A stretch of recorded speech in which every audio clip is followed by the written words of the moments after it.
Well, what's up, turds and ladies? How's it going? This is That Damn Podcast with Myles Phillips. I'm Dustin Sutliff.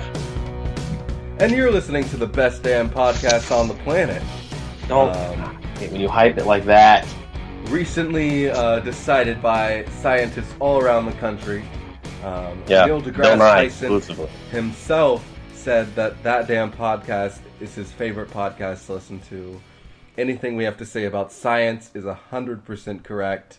So it's not really what our podcast is about, but if we have anything scientific to say, just know that we are on top of it. Neil deGrasse Tyson said we were. Hey, I got a question. Who the hell is Neil deGrasse Tyson? You don't know who Neil deGrasse Tyson is? No, who is that? Why would I know who that is? He's a famous astrophysicist. If you looked him up, you would totally know who Neil deGrasse Tyson Myles, is. in what world do you think I know famous astrophysicists? He's everywhere, though. He's like... Apparently not, because I don't know who the hell he is. Look him up. I don't want to. You'll recognize who Neil deGrasse Tyson is. There's no way that you have never seen or heard Neil deGrasse Tyson before. No way. What did he invent? What did he invent? Anything cool? You know, I do not know. He's just a famous scientist, and he has a lot of cool stuff to say. Like what? Exactly. Nothing. Yeah, I guess he isn't that cool. I think he's cool. I think he's awesome. Well, you hype things too much. You ever notice that? He's a cool dude. He's black. Oh, okay, I know. Okay, this guy looks familiar. I know his face, but like, I don't know the last time I heard anything from him. But I've seen his face before. But that doesn't... Do you see this? See what? There's an explosion at a Ariana Grande concert in Manchester. Shit! What? And 19 people died. Like that just happened today? Yeah. Oh, shit. Wait. Yes, was it yesterday? I guess it was yesterday. No, I didn't know that. That's sad, man. No, it was today, actually. Monday night. Yeah. Alright, you need to get your facts straight. Yeah, I'm terrible at this. That's crazy. That is crazy. Did you hear about the thing that happened in New York? Yeah, about that guy just like running over a whole bunch of people? Yeah, dude. That shit's nuts. First of all, you didn't even text me to see if I was okay. I knew you were okay. How'd you know that? I just know. You do? You have that telepathic feeling with me? Yeah, it's like we're twins, and I know when you're in trouble. Oh, okay. Alright. The crazy shit is, I was like around that area. Really? Yeah. Like I go there all the fucking time. Everybody goes in that area. Well, yeah, but like it's still like I'm not trying to make it seem like I avoided the car by any means. No, like, I see what you're saying. You were like really close to it. Like I know like my friend Cassidy was there like 19 minutes at the exact corner, 19 minutes before it happened. Like that stuff's insane. And that dude's a piece of shit. And it's really depressing when you think of like I think it was only just one died or however many wounded, but like that person was just going to work. Yeah. And dude runs a car and kill. I think about that like all the time. You could at any moment. Like any moment. Your whole life could just be taken from you. Yeah. It's so insane. Like, and some people, and like the people that do that stuff are so like disconnected from other people, I guess, that it's just so... Okay, I guess I don't know the mind of someone who is going to kill someone, but you have to think so like lowly of maybe yourself or other people to... That's a powerful thing, you know? Taking someone's life. Yeah. That's like... Ugh. Maybe you just don't feel anything. Yeah, I don't know. I know Scott had texted me and he asked me, he's like, hey, are you okay? I heard there's an accident. I was like, yeah, man, I'm fine. And Scott was pissed. Scott was like, that guy needs to leave forever. But that's the nice way I'm putting it. I'm not going to say what he said. But he was pretty upset. Rightfully so. He's like, that's just shitty. Yeah. So we talked about that. Like, my friend Katie had texted me, asking me if I was okay. I was like, yeah, I'm fine. And at that point, I had not really even known what had happened. Until, like, I looked it up. And then I was around people. I was like, oh, shit. It's crazy. I don't like that, man. But you know what's... But to get on a happier note, all right, podcasters. So this is the last podcast that we are doing from different cities. Yeah. Because next Monday, Myles is moving to New York City forever. Forever. For the rest of my life. I'm never... You think so? I don't know. I'm open to moving away from New York at some point. But I'd like to live a good chunk of my adult life in New York. Another place I want to live is Colorado. So if I don't know, if all the cards fall in the right place in my life, I think I want to be living in Colorado at some point. That's really weird because I've kind of thought about that too. I think when all this acting stuff is said and done, whether I'm famous or if I'm not, I think people are like, are you going to move back to Nebraska? I was like, you know what? I don't think so. No. I don't. But then I could see like, if God's will, if I ever do get married and have kids, if that ever happens. I don't think I want to raise them in New York necessarily, but I'm not opposed to it at the moment. No. I kind of love this city right now. After today, I'm in a very, I love where I'm at. I love this place for some reason that I never thought I was going to move to. And you just posted you're about to fulfill a dream, you didn't come to fruition. You're moving to New York City. You're going to live in New York City. I never thought that would happen. That's always something I thought about. And going to New York was whenever I went to New York, it was such an event that it felt like something that was out of reach. I went to New York the first time with my family for vacation, and that was just this is a vacation spot we're going to. And I went again when we went for our trip with Wesleyan. I don't know what to call that junior senior trip, because it wasn't a showcase really. It was just I guess it wasn't a showcase. Normally when schools go to showcases, that's what we kind of did. My junior year. Was that? Yeah, that was junior year.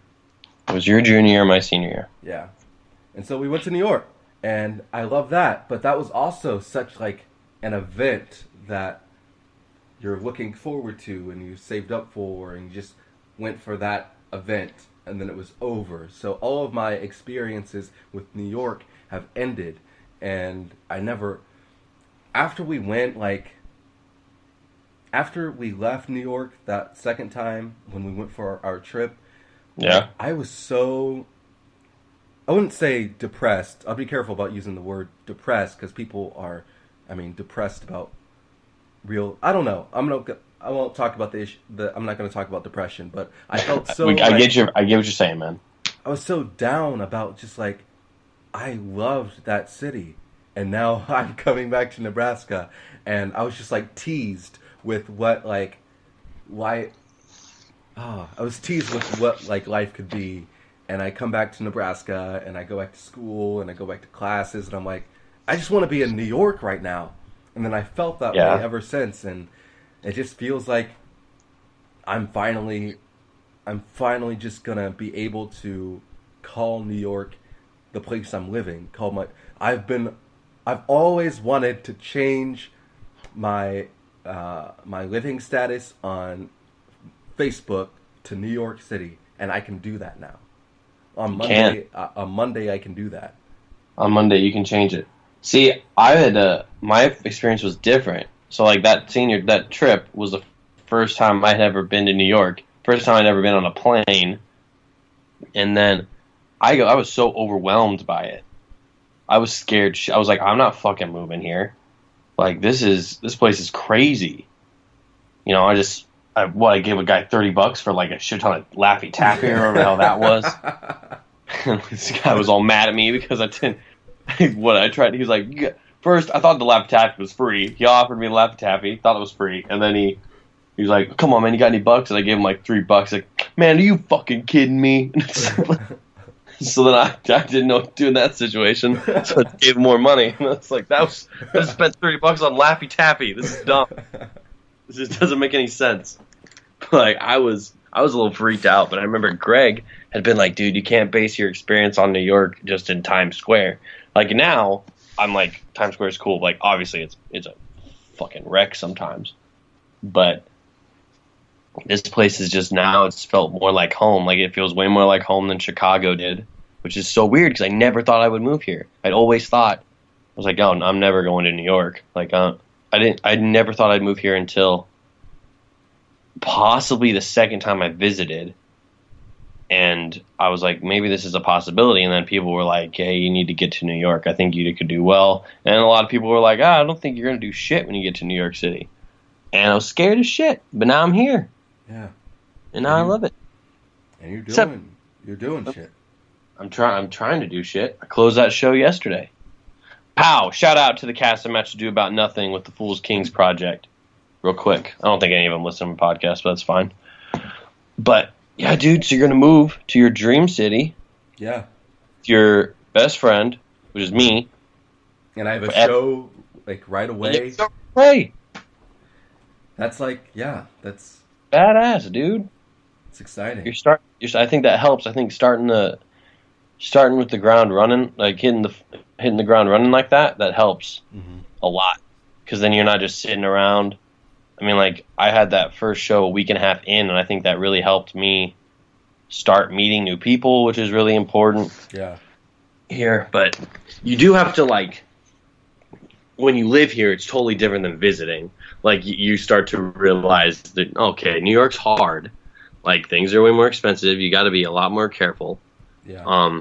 It's there's some shit that can go down, but it depends on your attitude. And fuck the MTA, though. You have to get used to that. MTA sucks, Myles. But, hey. But I'm happy as hell you're going to be here, man. Feel like I just became whole again, which is weird because you're not my boyfriend at all. You're like a brother. Yeah, like a stepbrother. Like your mom, like, I don't know, I was going to tell a joke there, but I don't want. I know your mom listens to the podcast. Hi, Mama Phillips. I'm going to take care of your boy. I'm going to show him all the cool things. I'm going to get him a job. And then I'm going to leave him forever. Yep. Goodbye. Goodbye. Yeah, I'm excited. Yeah, I'm excited. Because I was going to be home for a month before I got this acting job. And I just didn't. I love my family, and but being home. You? Oh, it's weird. But being home is just such like a.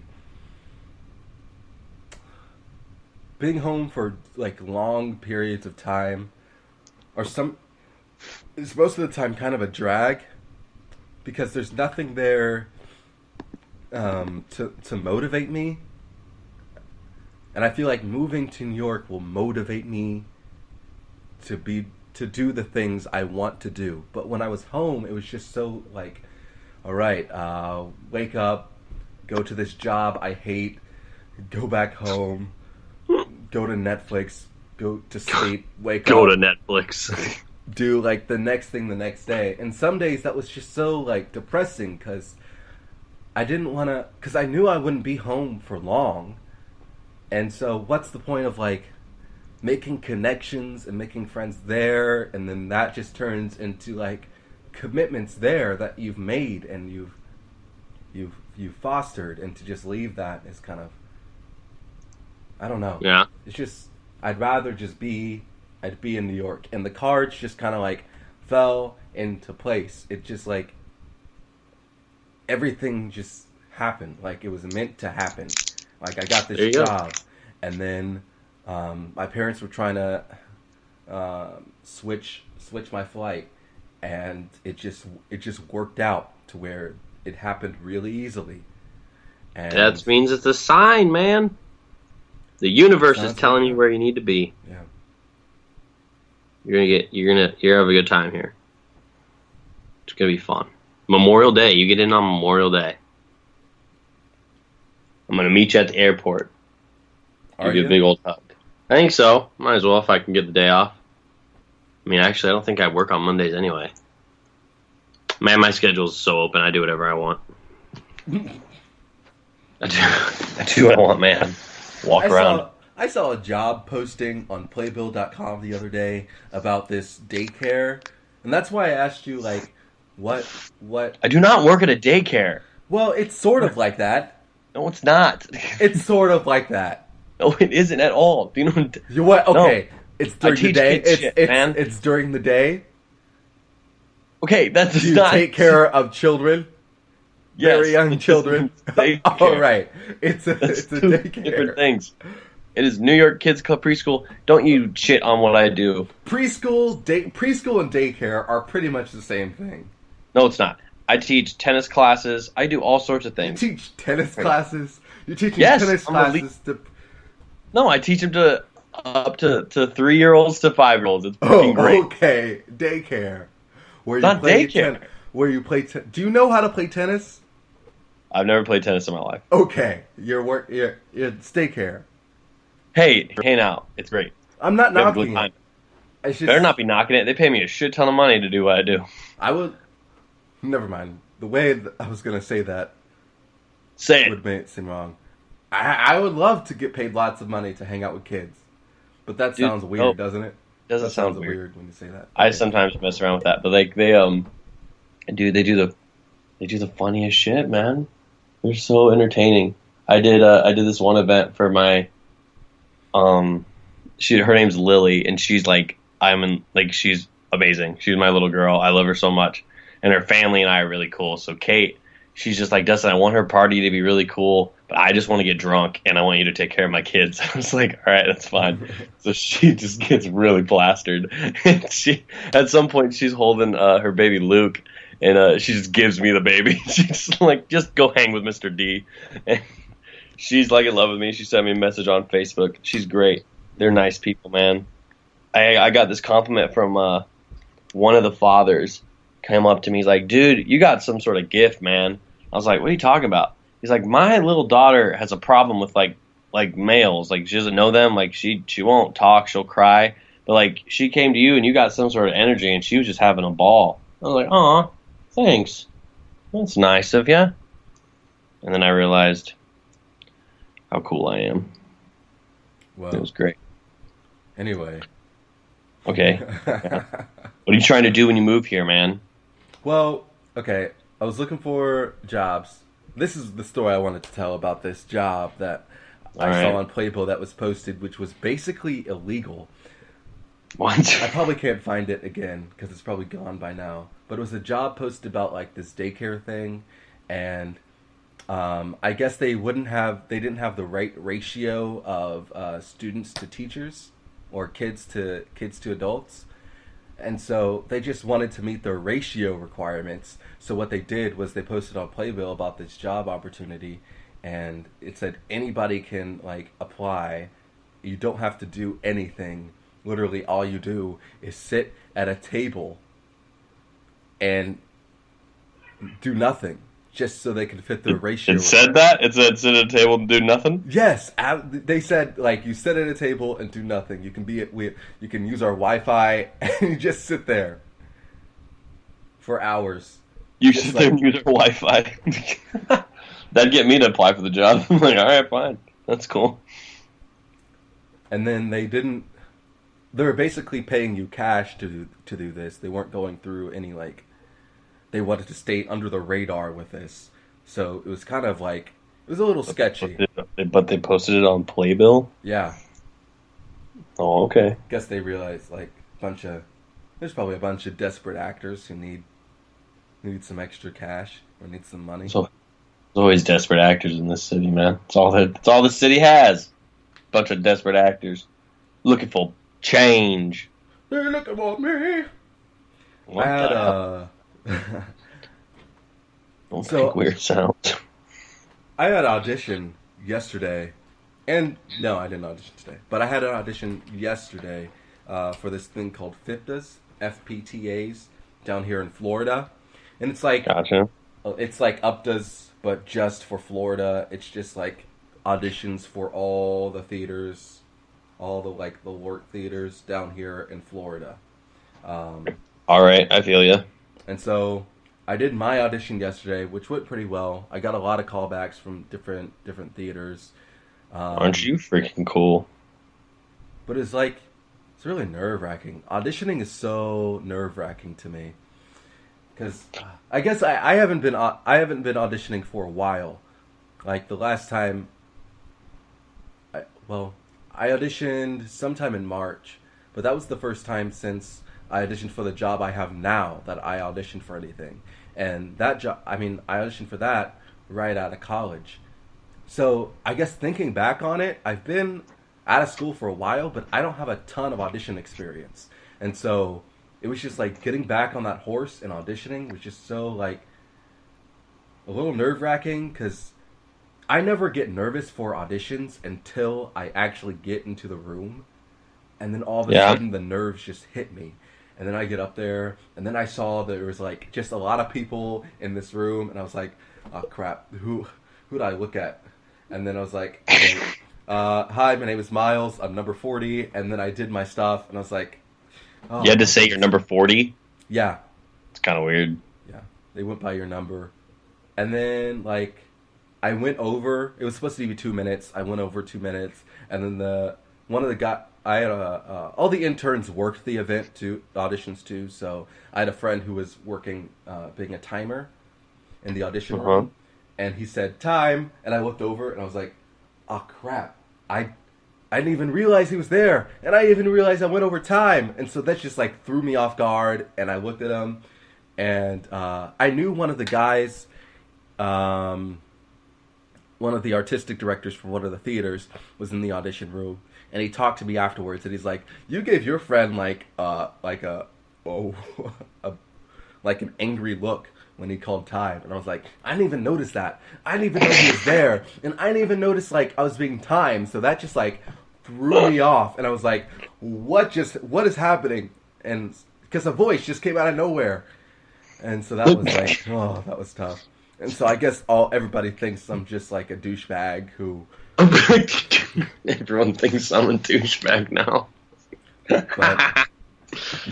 I bet they don't think that, man. Auditioning is an art you have to work at, and the only way you work at it is by doing it. You have to go and do it numerous amounts of times. You have to let yourself fail. You have to not be afraid to fail.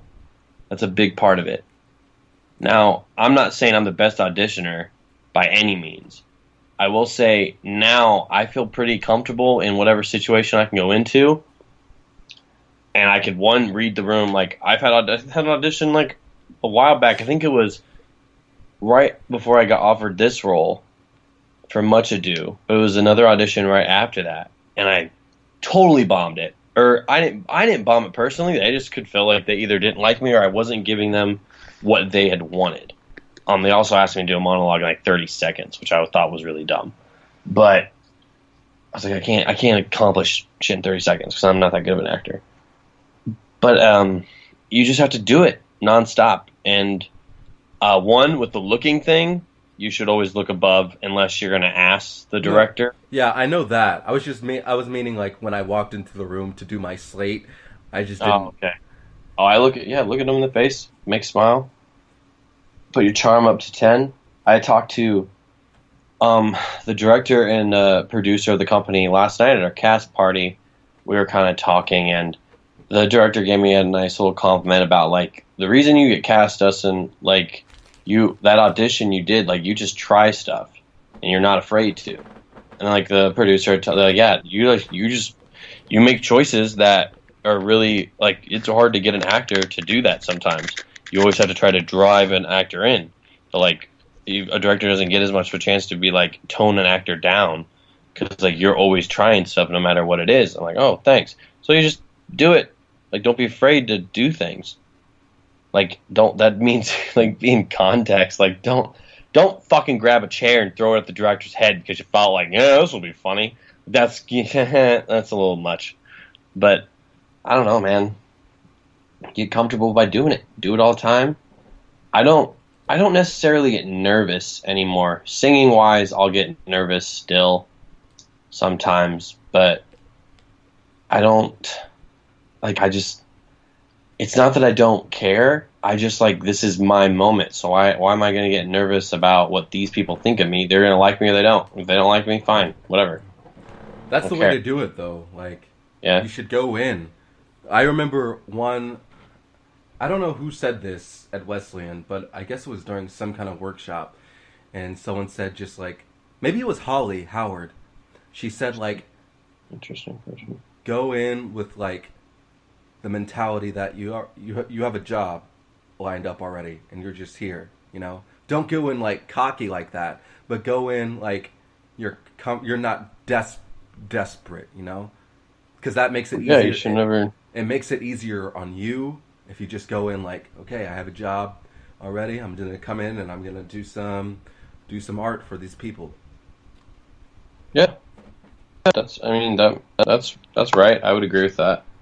You should just be having fun. I think your job as an actor is to an audition, and I think some people are so worried like it'll happen or it's not gonna happen, and most of the time it's completely out of your hands. Like the idea, I used to be really. I auditioned like, oh, they don't like me. What did I do wrong? What did I do wrong? And I think you need to understand, like, obviously you can always improve no matter what you're doing. But half the time, you could, like, I know there's a lot of talented actors out there. There's a lot of talented actors that are not on Broadway, that are not Equity, that are not this. But something didn't click. There's a lot. It's way more about networking than anything. And you might actually just not get cast because they are like, oh, I need someone with blonde hair, not brown hair. Like, it doesn't matter. It's that kind of stuff, and overthinking it, I think, is really whatever. I think a lot of actors just overthink everything that they do.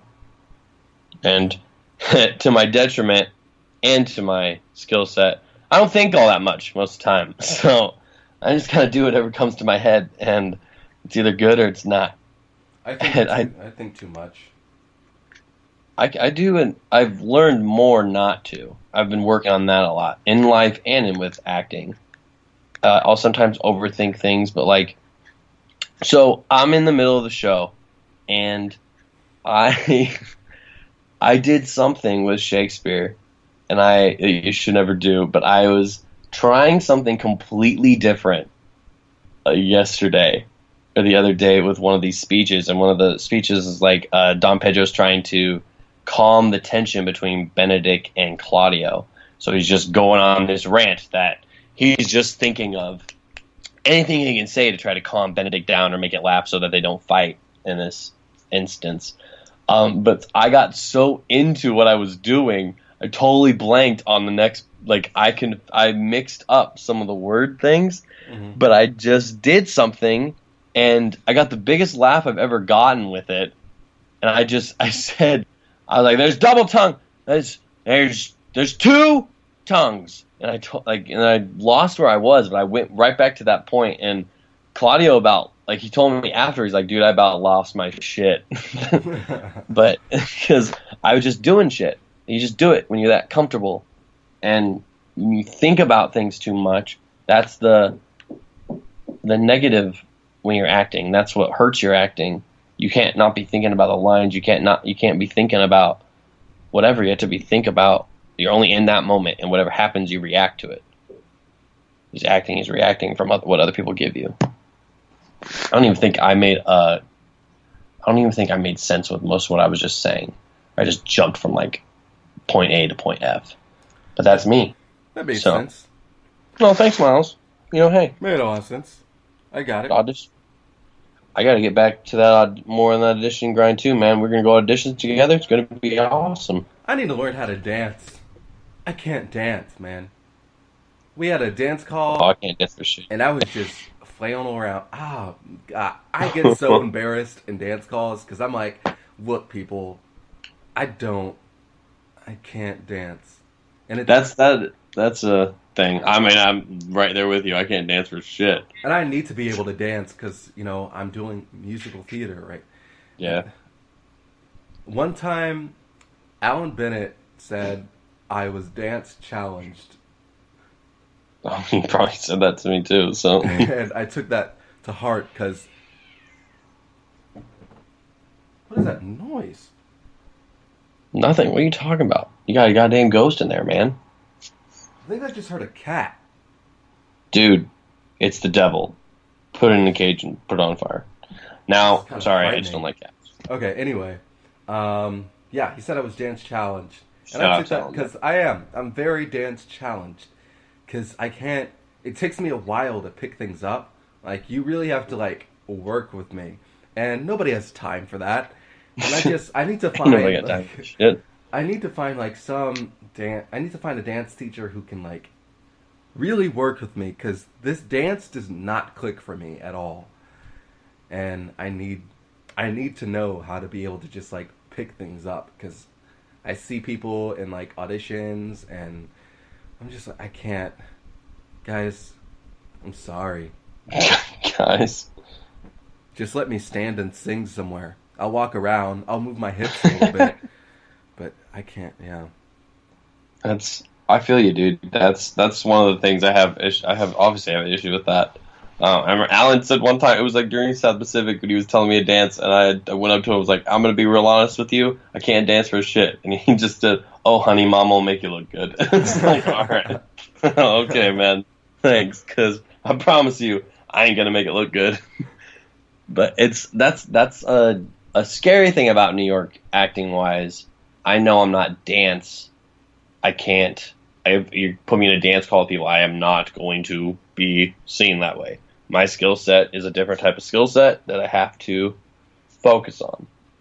Yeah. But you just got to know what you're good at. And you're a great singer. You'll be fine. I know I'll never be like a dancer. I would never be able to consider myself a dancer, I don't think. But I need to be able to like pick things up in a audition or in a dance call. I need to be able to pick that stuff up like how everybody else does. Even like people who consider themselves movers are able to pick things up in the dance call and at least make it look like they know what they're doing. I look like I have no freaking clue what I'm doing. So I just need to fix that. We'll take dance classes together when we get up here. I think I know some people that teach dance classes up here. We can go do that. It'll be fun. Do that. I'm going to take, I think I just found a voice teacher, hopefully, again, which I'm excited about. And then, yeah. But the only thing is that shit costs money, so you got to be ready to pay. Yeah. But hey, we'll figure it out. Maybe we and you will just look on Google or YouTube and we'll find dance steps. We'll just memorize dance steps. Yeah, that should be cool. But hey, love it. Hey, you want to know what sucks? What? The Bachelorette and The Bachelor.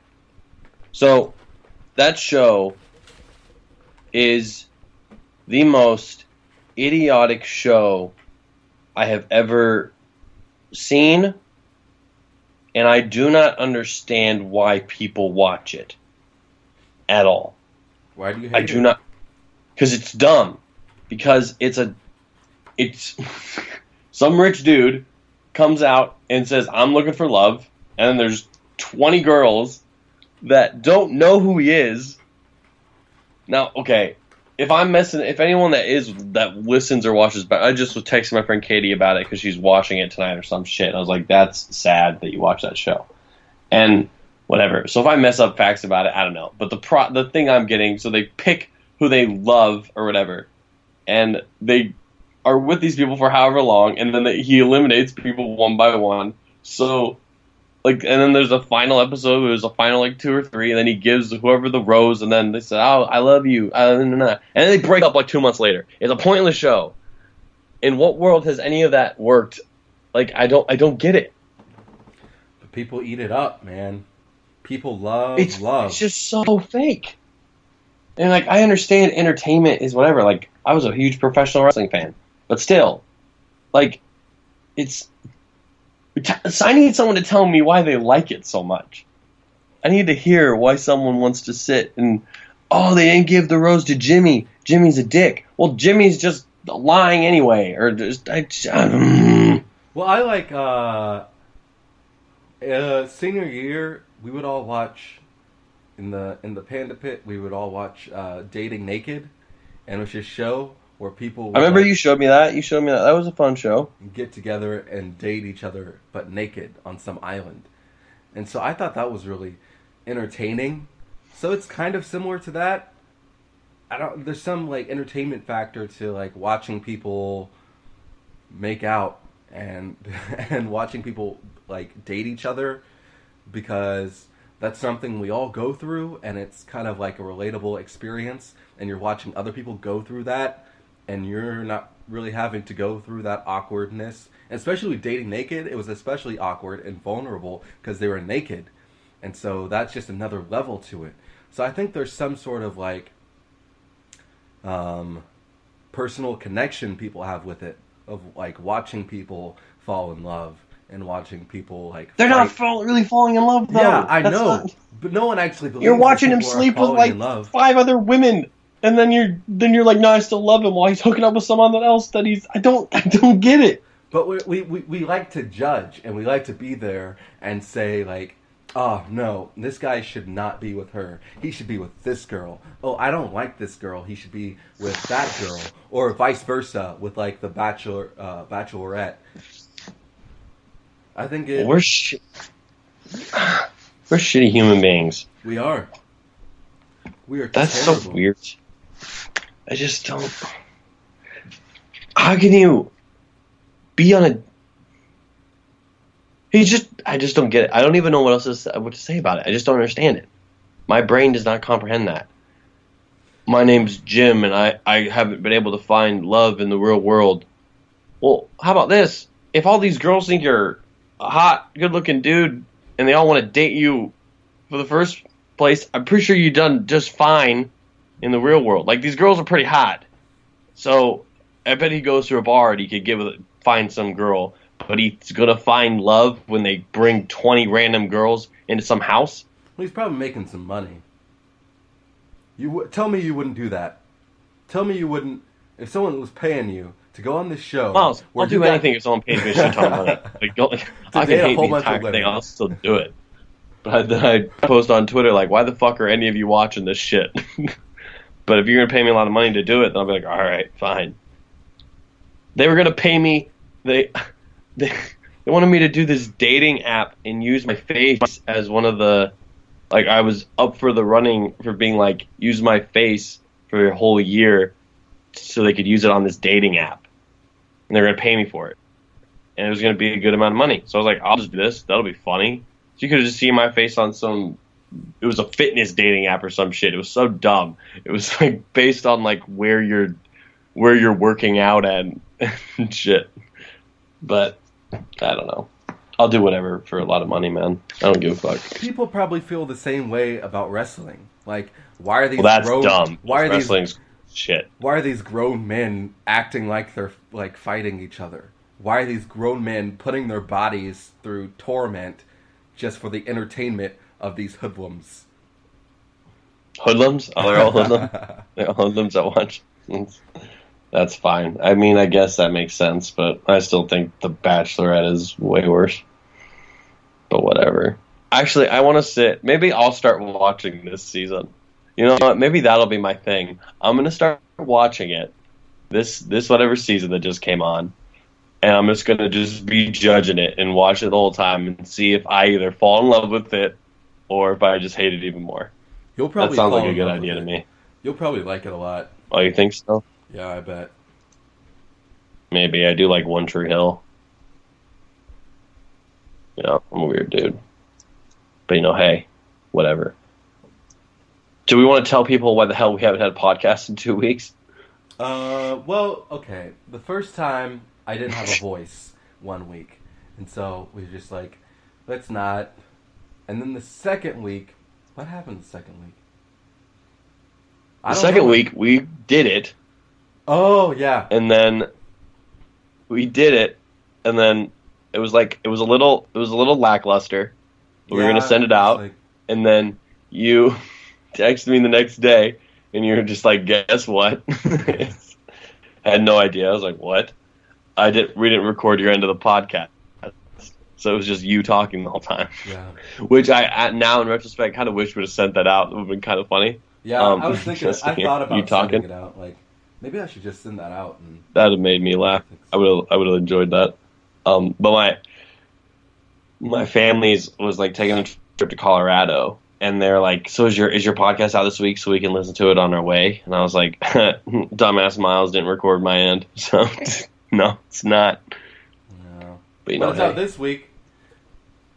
It's out this week. It's working this fresh time. And new, and it's our last time doing it this way. Yeah. So now we're gonna upgrade our status. We're gonna get some microphones, all that kind of shit. We're gonna be professional, man. You know? Oh, hell yeah, we are. Recording studios are gonna call us up and be like, "Hey, come record your podcast with our company here at this studio. Get some like professional editing done here." You know? Yeah. Yeah, man. Yeah, that's exactly what's gonna happen. We'll get you some sponsors. People will sponsor you, like Loot Crate, good. Underwear, that underwear place, that mattress thing. Like, what mattress thing? Yeah. Why the hell do you think we're getting sponsored? What's that underwear thing? A bunch of people with podcasts have like this sponsor. Isn't it like undies or some shit? Yeah, MeUndies. MeUndies, yeah, that's what that is. Hopefully they sponsor us. MeUndies, shout out to MeUndies. Get it. I don't use you, but hey, if you sponsor us, I need some new underwear. I need some new underwear, MeUndies. Come at us. Hit me up, bro. Hit me up with some underwear, bro. I hear they're comfortable. All these other podcasts are talking about it. They're getting the spot. Here's a freebie for you, MeUndies. Hi, I'm Myles Phillips with That Damn Podcast. MeUndies are probably the most comfortable underwear I have not worn. But I would really like to wear them. Makes you a professional. But yeah, I think people would. I guess that's all I have to talk about today. Yeah, man. I think else. This is the last time we're coming from Florida and New York. Next week, we're both coming from NYC. The last time this has to be complicated, so there won't be like any like mishaps with me not recording your side because I'll be there. We'll both be there, unless one of us gets a job out of state and we have to do it again. But hey, it's fine. Hey, we'll make do. It's fine. Make good in the neighborhood. Good in the neighborhood. All right, cool. Well, Myles, I will see you in a week, my brother, and I'll probably cry. I'll be a little emotional. I won't cry. I'll be embarrassed in the airport, and I'll be like, I don't know this guy. He just walked up to me and started hugging me and crying. If you do that, I will literally start yelling about how you cheated on me. Like, I'll make it real awkward for you. Well, I'll say something. I'll make something about us having a kid. I'll be real weird. This has been That Damn Podcast with Myles Phillips and Dustin Sutliff. We hope you have a great week. Be happy. Drink lots of orange juice. Get your vitamin C. Don't get sick. Drink kombucha. Shout out to Elmo. Shout out to Flava Flav. Bow Wow, my little homie. Shout out to Bow Wow for real though. Shout out to Bow Wow. Yeah, we know what you're going through tough times, but you're doing great. Well, peace out, people. Peace.